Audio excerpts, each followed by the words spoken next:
കേരള ബ്ലാസ്റ്റേഴ്സിന്റെ form book നമ്മളിപ്പോൾ പരിശോധിക്കുകയാണെങ്കിൽ അവിടെ 3W ഇങ്ങനെ കത്തിത്തെളിഞ്ഞ് നിൽക്കുന്നത് കാണാം. അതെ, 3 ഗോളുകൾ അടിച്ച് ഇന്ന് മുഹമ്മദൻ നെസ്സിക്കെതിരെ കേരള ബ്ലാസ്റ്റേഴ്സ് തുടർച്ചയായ 3ാം ജയം ISL സ്വന്തമാക്കിയിരിക്കുകയാണ്. ജയിക്കുക എന്നുള്ള പ്രതീക്ഷ എന്തായാലും ഉണ്ടായിരുന്നു. പക്ഷേ കേരള ബ്ലാസ്റ്റേഴ്സ് കേരള ബ്ലാസ്റ്റേഴ്സ് ഈ മത്സരത്തിൽ നമ്മൾ ആദ്യ ഗോൾ കൺസീഡ് ചെയ്യുന്ന ഒരു സിറ്റുവേഷൻ ആയിരുന്നു. എന്നിട്ട് അപ്പം തന്നെ ഒരു റെസ്പോൺസ്, പിന്നീട് 2 ഗോളുകളും ആഡ് ചെയ്തു. നമ്മൾ അങ്ങനെ കംഫർട്ടബിൾ ആയിട്ട് ആ 3 പോയിന്റ് നമ്മൾ സ്വന്തമാക്കി. ഏതാനും ആഴ്ചകൾ മുമ്പ് ഈ ഒരു ഫിക്സ്ചറിനെ കുറിച്ച് ആലോചിച്ച് ഇതൊരു ഡയറക്റ്റ് റെലഗേഷൻ ബാറ്റിൽ ആയിരിക്കും എന്നാണ് നമ്മൾ എല്ലാവരും പ്രതീക്ഷിച്ചിരുന്നത്. പക്ഷേ ഫോർച്ചുനേറ്റ്ലി ആഷ്ലി വെസ്റ്റ്വുഡിന്റെ കീഴിൽ ആ റിമാർക്കബിൾ ടേൺ അറൗണ്ട് സംഭവിച്ചിരിക്കുകയാണ്. നമ്മൾ ഓൾറെഡി ഇതിനു മുമ്പേ സേഫായി. പക്ഷേ മുഹമ്മദിനെ സംബന്ധിച്ചിടത്തോളം ഈ ഒരു മത്സരം അവരെങ്ങനെയെങ്കിലും ജയിച്ചിരുന്നെങ്കിൽ പോലും അവർക്ക് സർവൈവ് ചെയ്യാനുള്ള സാധ്യതകൾ വളരെ മിനിമൽ ആയിരുന്നു. നിയർലി ഇംപോസിബിൾ തന്നെയായിരുന്നു. എന്തായാലും ഒട്ടും വൈകാതെ ഈ ഒരു മത്സരത്തിൽ നിന്ന് നമ്മൾ മനസ്സിലാക്കിയ 5 കാര്യങ്ങളിലേക്ക് കിടക്കാം. തുടക്കം നമ്മുടെ എതിരാളികളിൽ നിന്ന് തന്നെ ആവാം. ശരിക്കും ഈ മത്സരത്തിൽ മുഹമ്മദിന് നമ്മൾ ആരും ഒരു വലിയ സാധ്യതയൊന്നും കൽപ്പിച്ചിരുന്നില്ല. പക്ഷേ ഫസ്റ്റ് ഹാഫിൽ മഹിതോഷിന്റെ ആ ഒരു ഗോള് വന്നത് കംപ്ലീറ്റ്ലി അൺഎക്സ്പെക്റ്റഡ് ആയിരുന്നു. ഒരിക്കലും ആ പ്ലെയർ ആ ഒരു ഡിസ്റ്റൻസിൽ നിന്ന് അങ്ങനെ ഒരു ഷോട്ട് അറ്റംപ്റ്റ് ചെയ്യുമെന്ന് ഞാൻ പ്രതീക്ഷിച്ചുമില്ല.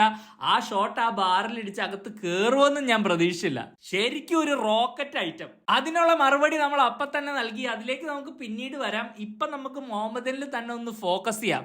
സത്യം പറഞ്ഞാൽ അവർ ഈ season they were set up to failure. Season തുടങ്ങുന്നതിന് മുമ്പ് തന്നെ അവർക്ക് ഒരുപക്ഷെ അറിയായിരിക്കും ഇങ്ങനെയൊക്കെ തന്നെയാണ് ഈ സീസൺ അവസാനിക്കാൻ പോകുന്നതെന്ന്. ഒരു ട്രാൻസ്ഫർ ബാൻ, ഫോറിൻ പ്ലേയേഴ്സിനെ സൈൻ ചെയ്യാൻ പറ്റാത്തൊരു അവസ്ഥ. കഴിഞ്ഞ കൊല്ലം തന്നെ ആ ലീഗിൽ മുഹമ്മദിന് എത്ര വീക്ക് ആയിരുന്നു എന്ന് നമുക്കറിയാം. ആ ഒരു പ്രൊമോഷൻ നേടി വന്നതിന് ശേഷം അവർ അഡ്ജസ്റ്റ് ആവാൻ ആ ഒരു ക്വാളിറ്റിയിൽ ഒരു വലിയ ഡിഫറൻസ് തന്നെ ഉണ്ടായിരുന്നു. ആൻഡ് ഈ സീസണിൽ ഇങ്ങനെയും കൂടെ സംഭവിച്ച ഒരു സ്ഥിതിക്ക് ക്ലിയർലി അവിടെ ഒരു ഗൾഫിൻ ക്ലാസ് ഉണ്ടാവുമെന്ന് എല്ലാവർക്കും അറിയായിരുന്നു. അതുപോലെ തന്നെയാണ് ഈ season through out play out ചെയ്തത്.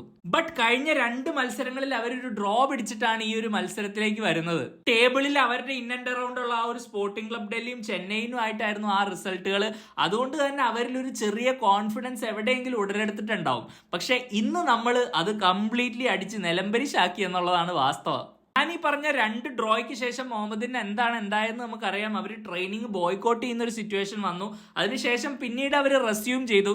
ഈ ഒരു മത്സരം കളിക്കാൻ കൊച്ചിയിൽ ഇന്ന് രാവിലെ 5 മണിക്കാണ് അവർ എത്തിയത് എന്നുള്ളൊരു റിപ്പോർട്ട് വരെ ഞാൻ വായിച്ചിരുന്നു. നിങ്ങളൊന്ന് ആലോചിച്ച് നോക്കിയേ, മത്സരത്തിന്റെ അന്ന് രാവിലെയാണ് അവരിവിടെ എത്തുന്നത്. അവരൊരു ട്രെയിനിങ് സെഷൻ കണ്ടക്ട് ചെയ്തിട്ടുണ്ടാവില്ല. അവർക്ക് പ്രിപ്പറേഷൻ ടൈം വളരെ കുറവായിരിക്കും. അതുപോലെ തന്നെ നല്ല ഡിസ്റ്റൻസ് ട്രാവൽ ചെയ്ത് ഇവിടെ ആ ഒരു ഏർലി മോർണിംഗ് ഫ്ലൈറ്റ് പിടിച്ചു വന്ന പ്ലെയേഴ്സാണ് വൈകുന്നേരം 5 മണിക്കുള്ള ആ ഒരു കിക്ക് ഓഫിൽ ആ മത്സരം കളിക്കുന്നത്.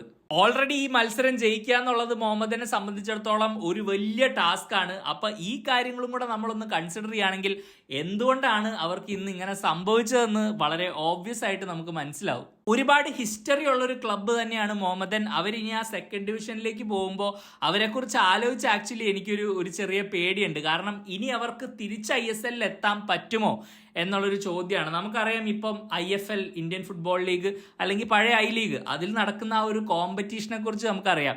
ഡയമണ്ട് ഹാർബർ, ഷില്ലോങ് ലജോങ്, ശ്രീനിധി ഡക്കൻ ഇവരെല്ലാവരും നല്ലോണം കമ്പീറ്റ് ചെയ്യുന്നുണ്ട്. ആ ഒരു പ്രൊമോഷൻ റേസ് ആക്ച്വലി ഭയങ്കര എക്സൈറ്റിംഗും ആണ്. അങ്ങനെ ഒരു മിക്സിലേക്ക് ഈ ടീമും കൂടെ ചെല്ലുമ്പോഴത്തേക്ക് അതിൽ നിന്ന് ഏതെങ്കിലും ഒരു ടീം കയറി വരും. പ്രൊമോഷൻ റെലഗേഷനൊക്കെ AFF കറക്റ്റായിട്ട് ഇംപ്ലിമെന്റ് ചെയ്ത് ആരെങ്കിലും ഒക്കെ വരുമെന്നുള്ള പ്രതീക്ഷയിലാണ്. എന്തായാലും മുഹമ്മദിന് ഇനി ആ ലീഗിലേക്ക് പോകുമ്പോൾ അത് അത്ര എളുപ്പമായിരിക്കില്ല. കാരണം ഈ ഒരു ടീം ക്ലിയർലി ISLന്റെ ആ ഒരു ക്വാളിറ്റിയിൽ നിന്നും 1-2 പടികൾ പിന്നിലാണ്. ഇന്ത്യൻ ഫുട്ബോൾ ലീഗിലും ഞാൻ ഇപ്പോൾ വിശ്വസിക്കുന്ന അതിൻ്റെ അകത്ത് ടോപ്പ് ടീമുകൾക്ക് ഈ ഒരു മുഹമ്മദിന്റെ ലെവല് അത്ര വലിയ കോംപ്ലിക്കേറ്റഡ് ഒന്നും ആയിരിക്കില്ല. അങ്ങനെ ഒരു സിറ്റുവേഷനിൽ മുഹമ്മദിനിലേക്ക് പുതിയ ഇൻവെസ്റ്റ്മെന്റ് വരാതെ, അല്ലെങ്കിൽ ആ ട്രാൻസ്ഫർ ബാൻ മാറാതെ അവരെങ്ങനെ മര്യാദയ്ക്ക് റിക്രൂട്ട് ചെയ്ത് ആ ഒരു ലീഗിൽ നിന്ന് ഇനി പൊങ്ങി വരുമെന്ന് എനിക്കറിയില്ല. അടിമുടി ഒരു മാറ്റം സംഭവിച്ചില്ലെങ്കിൽ ഒരു പക്ഷേ ചിലപ്പോൾ അവരവിടെ സ്റ്റക്ക് ആവാനുള്ള എല്ലാ സാധ്യതയുണ്ട്. ഇനി നമുക്ക് കെവിൻ യോക്കിലേക്ക് വരാം. സീസണിന്റെ ഏറ്റവും അവസാനത്തെ ഈ ഒരു സ്റ്റേജിൽ കെവിൻ യോക്കിന്റെ ഒരുപക്ഷെ ഏറ്റവും വലിയ പോരായ്മയായിട്ട് നമ്മൾ കൺസിഡർ ചെയ്തിരുന്ന ആ ഒരു ഫൈനൽ തേർഡിലെ ആ ഒരു ഫൈനൽ ഔട്ട്പുട്ട്, അതിലൊരു സിഗ്നിഫിക്കന്റ് ഇംപ്രൂവ്മെന്റ് ഇവിടെ സംഭവിച്ചിരിക്കുകയാണ്. ഇന്നത്തെ മത്സരത്തിലും 2 നല്ല അസിസ്റ്റുകൾ, അതിൽ ആ ഫ്രാഞ്ചുവിന് നൽകിയ ആ ഒരു പാസ് നിങ്ങൾ ശ്രദ്ധിക്കണം. ഒരു കിടിലൻ ബോളാണത്. അത് ഭയങ്കര ക്ലെവറായിട്ട് നല്ലൊരു റണ്ണാണ്. പക്ഷെ ആ കറക്റ്റ് ടൈമിങ്ങിൽ എല്ലാം കൂടെ ആ ഒരു കണക്ഷനിൽ ആ സാധനം പുൾ ഓഫ് ചെയ്യാന്ന് പറഞ്ഞാൽ അതൊരു ഇൻക്രെഡിബിൾ അസിസ്റ്റ് തന്നെയാണ്. അതിനു മുമ്പും നിഹാലിന് ഒരു ഗോൾഡൻ ഓപ്പർച്യൂണിറ്റി കെവിൻ യോക്ക് ഒറ്റയ്ക്ക് ക്രിയേറ്റ് ചെയ്ത് നൽകിയിരുന്നു. നിഹാലിന് അത് കൺവേർട്ട് ചെയ്യാനായില്ല. എന്തായാലും ഇന്ന് ഫ്രാഞ്ചു ആയിട്ടുള്ള ആ ഒരു ലിങ്കപ്പും ആ 2 അസിസ്റ്റും ഞാൻ ശരിക്കും എൻജോയ് ചെയ്തു. കെവിൻ യോക്കിനെ കുറിച്ച് നമ്മൾ പറഞ്ഞിരുന്നല്ലോ, പോകുന്നതിന് മുമ്പ് ഒരു ഗോൾ അടിച്ച് കാണണം എന്നുള്ളത്. ഇനിയിപ്പോൾ ആ ഗോൾ വരുമോ ഇല്ലയോ എന്നൊന്നും നമുക്ക് അറിയില്ല. എന്തായാലും ഈ ഒരു അവസാനത്തെ 1-2 മത്സരങ്ങളിലെ പെർഫോമൻസ് അതെന്റെ മനസ്സിലൊരു ചെറിയ പുഞ്ചിരിയും ഒരു സന്തോഷവും ഒക്കെ കൊണ്ടുവന്നിട്ടുണ്ട്. ഞാൻ പറയുന്നത് നിങ്ങൾ ശ്രദ്ധിച്ചു കേൾക്കണം. ബിക്കോസ് ഞാൻ ഇംപ്ലൈ ചെയ്യാൻ ഉദ്ദേശിക്കുന്നത് ഇവിടെ കെവിൻ യോക്കിനെ അടുത്ത സീസണിലേക്ക് വീണ്ടും നമ്മൾ റീറ്റൈൻ ചെയ്യണമെന്നല്ല. അവിടെ ഒരു ക്വാളിറ്റി പ്ലെയർ തന്നെ ഈ ഒരു സിറ്റുവേഷന്റെ ഒരു സാഹചര്യത്തിൽ നമുക്ക് ഉണ്ടായിരുന്ന ഓപ്ഷനാണ് ഒരു യോക്ക്. ആൻഡ് യോക്ക് ചെയ്തിരിക്കുന്നതിനെല്ലാം നമ്മൾ അയാളോട് കടപ്പെട്ടിരിക്കുന്നു. കാരണം ഇങ്ങനൊരു സീസണിൽ സാലറി പോലും മേടിക്കാണ്ട് ഇവിടെ വന്ന് കളിച്ച് ഈ അവസാന മത്സരങ്ങളിൽ അത്രയും വലിയൊരു ഇമ്പാക്റ്റ് ഉണ്ടാക്കിയത് തീർച്ചയായിട്ടും വലിയൊരു കാര്യമാണ്. പക്ഷെ നമ്മൾ ആസ് എ ക്ലബ്ബ് മുന്നോട്ട് പോകണമെങ്കിൽ നമുക്ക് കുറച്ചും കൂടെ ഓപ്ഷൻസ് ഒക്കെ വരണം. അങ്ങനെ വന്നൊരു സൈനിങ് ആണ് ഒരു പക്ഷേ ഫ്രാഞ്ചും ഫാലും ഒക്കെ. അവർ വന്നിട്ട് എന്ത് ഇമ്പാക്റ്റ് ഉണ്ടായെന്ന് നമുക്കറിയാലോ. ഞാൻ ഇതിനു മുമ്പ് എൻ്റെ വീഡിയോസിൽ പറഞ്ഞിട്ടുണ്ട്, ഇതൊരു യുണീക്ക് സീസൺ ആണ്. എല്ലാ ക്ലബ്ബുകളും വീക്ക് ആയിട്ടുണ്ട്. എല്ലാ ക്ലബ്ബുകൾക്കും അവരുടേതായ ചാലഞ്ചുകളുണ്ട്. അതുകൊണ്ട് തന്നെ ഇങ്ങനത്തെ 1-2 പെർഫോമൻസിന്റെ അടിസ്ഥാനത്തിൽ മാത്രം നമ്മളൊരു ലോങ് ടേം സ്പോർട്ടിംഗ് പ്ലാൻ ഒന്നും സെറ്റ് ചെയ്യരുത്. ജസ്റ്റ് ഈ സീസൺ കഴിയുക, അടുത്ത സീസണിന്റെ ക്ലാരിറ്റി എന്താണെന്ന് നോക്കിയിട്ട് ആ ഒരു രീതിയിൽ നമ്മൾ ബിൽഡ് ചെയ്യുക. ഇപ്പൊ അടുത്ത സീസണിൽ ആ ഒരു കൊമേഴ്ഷ്യൽ പാർട്ട്ണറിന്റെ എന്തെങ്കിലും ഒരു സെൻട്രൽ റവന്യൂവിന്റെ പോസിബിലിറ്റി ഉണ്ടെങ്കിൽ തീർച്ചയായിട്ടും ബാക്കിയുള്ള ക്ലബ്ബുകളൊക്കെ നല്ലോണം തന്നെ റിക്രൂട്ട് ചെയ്യും. അപ്പം നമ്മളും ആ ഒരു അംബീഷൻ വെച്ച് തന്നെ മുന്നോട്ട് പോകണം. ആ ഒരു ലെവലിലുള്ള റിക്രൂട്ട്മെന്റ് നമ്മുടെ ക്ലബ്ബിലും സംഭവിക്കണം. അങ്ങനെ ഒരു സിറ്റുവേഷനിലേക്ക് കിടക്കുകയാണെങ്കിൽ എൻ്റെ അഭിപ്രായത്തിൽ തീർച്ചയായിട്ടും അവിടെ വേറൊരു പ്ലെയർ വരണം. ബട്ട് ഞാൻ പറഞ്ഞ പോലെ തന്നെ കെവിൻ യോക്കിനെ നമ്മൾ സെലിബ്രേറ്റ് ചെയ്യുക. ഇനി ഒരു മത്സരവും കൂടി ഉള്ളൂ. ആ ഒരു മത്സരത്തിൽ നമ്മൾ സെലിബ്രേറ്റ് ചെയ്യുക. പുള്ളി ചെയ്ത സാക്രിഫൈസിനെ നമ്മൾ അപ്രീഷിയേറ്റ് ചെയ്യുക. നമ്മൾ ഇഷ്ടം പോലെ എന്തായാലും പുള്ളിക്ക് സപ്പോർട്ട് നൽകിയിട്ടുണ്ടെന്നുള്ളതിൽ ഒരു സംശയമില്ല. ഞാനും നിങ്ങളും ഒക്കെ ഒരുപാട് തവണ വീഡിയോസിൽ അത് എടുത്ത് പറഞ്ഞിട്ടുമുണ്ട്. അതുകൊണ്ട് തന്നെ നല്ലൊരു സെൻഡ് ഓഫ് കൊടുക്കുക, നല്ലൊരു ഫെയർവെല്ല് കൊടുക്കുക. അത് മാത്രമേ നമുക്കിനി ചെയ്യാനുള്ളൂ. നമ്മൾ ഈ ഒരു കാര്യത്തിൻ്റെ അകത്ത് നമ്മൾ ഭയങ്കര വികാരഭരിതരായിട്ട് അടുത്ത സീസൺ വീണ്ടും റീറ്റൈൻ ചെയ്ത് പിന്നെ പെർഫോമൻസുകൾ നന്നായില്ല, വേറെ ടീമുകളുടെ സൈനിങ്സ് ആയിട്ട് നമ്മൾ കമ്പയർ ചെയ്യും.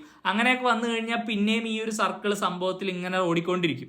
നമ്മൾ എപ്പോഴും ആ പ്ലെയറിനോട് ആ ഒരു ഗ്രാറ്റിറ്റ്യൂഡ് കാണിക്കുക. പക്ഷെ നമ്മുടെ ഉള്ളിൽ എപ്പോഴും ഉറച്ചൊരു ബോധം ഉണ്ടാവണം. നമ്മളൊരു സീരിയസ് ക്ലബ്ബായിട്ട് വീണ്ടും മാറണമെങ്കിൽ നമ്മുടെ റിക്രൂട്ട്മെന്റിൽ ആ അംബീഷൻ വരണം. അത് പിച്ചിലോട്ട് ട്രാൻസ്ലേറ്റ് ചെയ്യാൻ പറ്റണം. അതിനുള്ള കാര്യങ്ങൾ നമ്മുടെ ബിഹൈൻഡ് ദ സീൻസ് സംഭവിക്കണം. ഈ കാര്യങ്ങളൊന്നും നമ്മൾ മറക്കാതിരിക്കുക. ഓബ്വിയസ്ലി ഒരു മത്സരം ജയിക്കുമ്പോൾ, ഒരു പ്ലെയർ നന്നായിട്ട് കളിക്കുമ്പോൾ എല്ലാവർക്കും സന്തോഷം ഉണ്ടാവും. എനിക്ക് സന്തോഷം ഉണ്ടാവും, നിങ്ങൾക്ക് സന്തോഷം ഉണ്ടാവും, മൂന്നാമതൊരാൾക്ക് സന്തോഷം ഉണ്ടാവും. അത് നമ്മൾ സെലിബ്രേറ്റ് ചെയ്യുക എന്നുള്ളത് ഭയങ്കര ഇമ്പോർട്ടൻറ്റ് കാര്യമാണ്. പക്ഷെ ആ സെലിബ്രേഷനിൽ നമ്മൾ ബിഗർ പിക്ചർ മറക്കാണ്ടിരിക്കുക എന്ന് മാത്രമേ ഉള്ളൂ. നിങ്ങൾക്ക് ആർക്കെങ്കിലും ഈ സെയിം കറസ്പോണ്ടിങ് ഫിക്ചർ കഴിഞ്ഞ സീസൺ, അതായത് മുന്നത്തെ ISL സീസണിൽ കൊച്ചിയിൽ നമ്മളും മുഹമ്മദിനും നേരിട്ടപ്പോൾ എന്താ സംഭവിച്ചതെന്ന് ഓർമ്മയുണ്ടോ? ഞാൻ അന്നും സ്റ്റേഡിയത്തിൽ ഉണ്ടായിരുന്നു. എനിക്ക് വളരെ ക്ലിയർ ആയിട്ട് ഓർമ്മയുണ്ട്. നമ്മൾ നല്ല മോശം രീതിയിൽ കളിച്ചുകൊണ്ടിരുന്ന ഒരു ഫോമിലാണ് ആ മത്സരത്തിലേക്ക് വന്നത്. എന്നിട്ട് നമ്മൾ ആ മാച്ച് 3-0 ജയിച്ചു. ആ ഒരു ജയത്തിലേക്ക് നമ്മളെ നയിച്ച ആദ്യ ഗോള് അത് അന്നത്തെ മുഹമ്മദൻ ഗോൾ കീപ്പറായ ഭാസ്കർ റോയുടെ ഒരു മിസ്റ്റേക്കിൽ നിന്നാണ് വരുന്നത്. ശരിക്കും എന്തോ സെറ്റ് പീസ് പുള്ളി പഞ്ച് ചെയ്ത് കളയാൻ എന്തോ ശ്രമിച്ചു. അത് ഓൺ ഗോൾ ആയി, സ്വന്തം വലയിലേക്ക് തന്നെ കയറി. ശരിക്കും കഴിഞ്ഞ സീസൺ ഓർമ്മയുണ്ടല്ലോ, ഒരുപാട് ഗോൾ കീപ്പിംഗ് മിസ്റ്റേക്കുകൾ നമ്മുടെ ഭാഗത്തുനിന്ന് വന്നതാണ്. അങ്ങനെ ഒരു സിറ്റുവേഷനിൽ ഇങ്ങനെ ഒരു മിസ്റ്റേക്ക് ഭാസ്കർ റോയുടെ കയ്യിൽ നിന്ന് വന്ന് മുഹമ്മദിന് ആ മത്സരം തോറ്റു. ഇന്നത്തെ മത്സരത്തിന്റെ ആ ഒരു തുടക്കം കണ്ടപ്പോൾ ഞാൻ വിചാരിച്ചു, ദൈവമേ ഇതിന്റെ എക്സാക്ട് ഓപ്പോസിറ്റ് ഇന്ന് കൊച്ചിയിൽ അരങ്ങേറുമെന്ന്.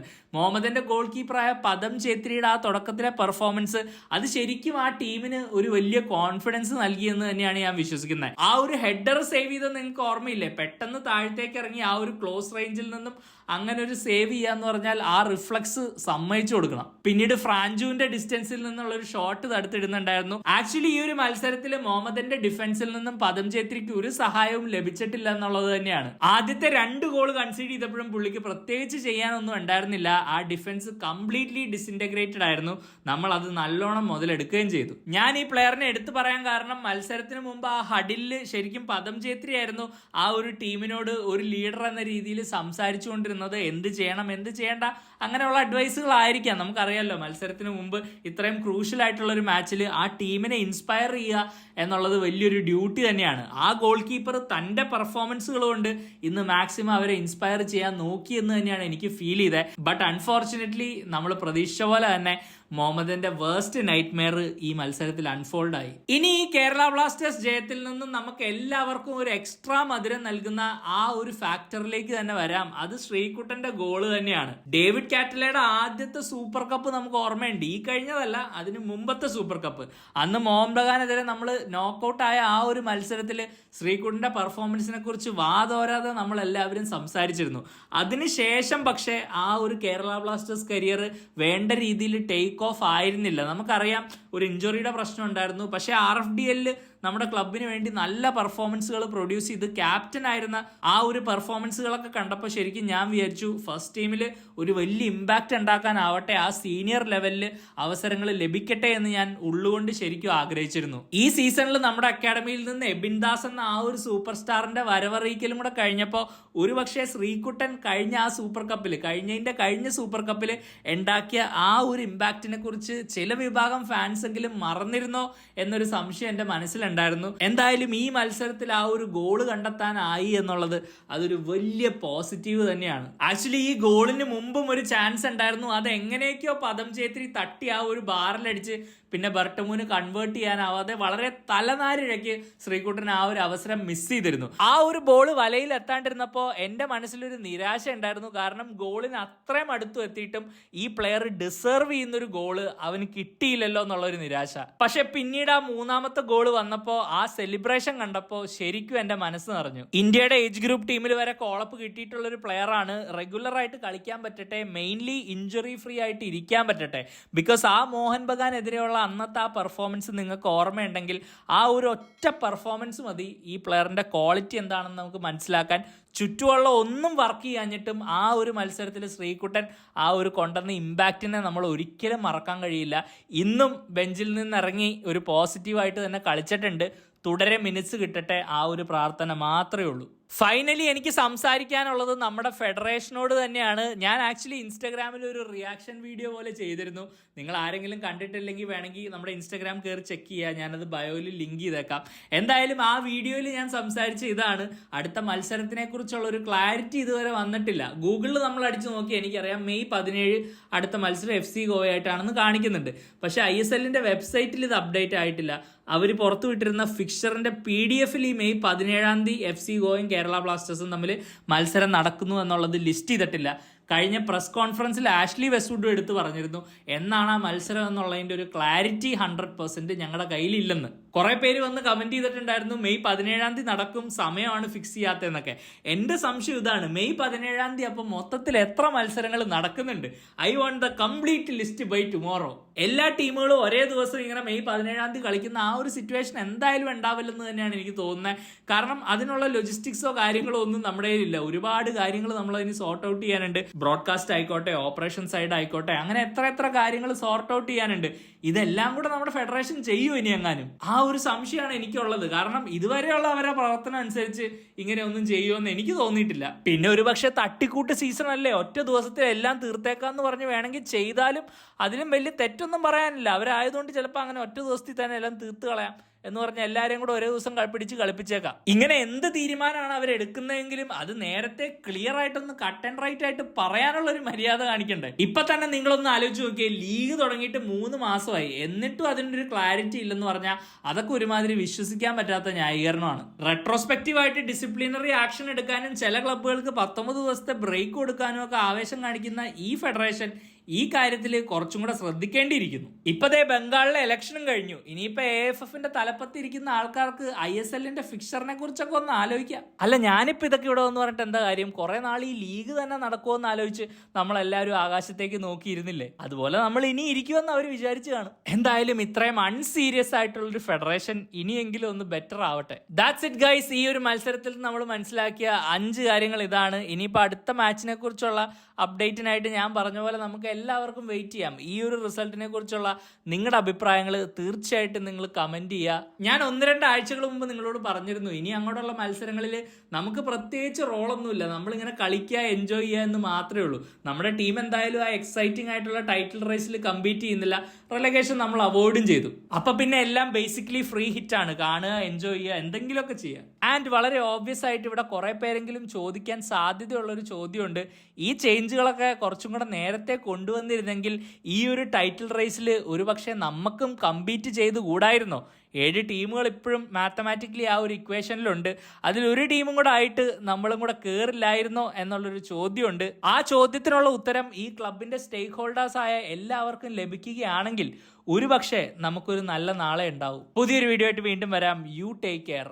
By for now.